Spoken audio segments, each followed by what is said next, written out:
میگه حضرت رضا سلام الله علیه یادت از مریضی کرد، دور مریض محتضر بوده، دور مریض جمعیتی بودن گریه میکردن، گریه میکردن که این مثلا دوست ما فلان مؤمن چی در وفات بود.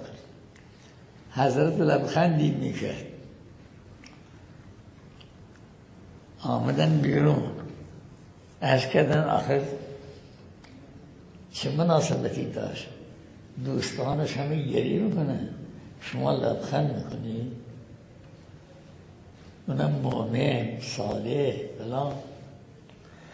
فرمود لبخندم برای این بود که همه این کسانی که دورش نشستن همه اینا زودتر از او وفات میکنن، اینا زودتر از او وفات میکنن، اون نجات میابد از این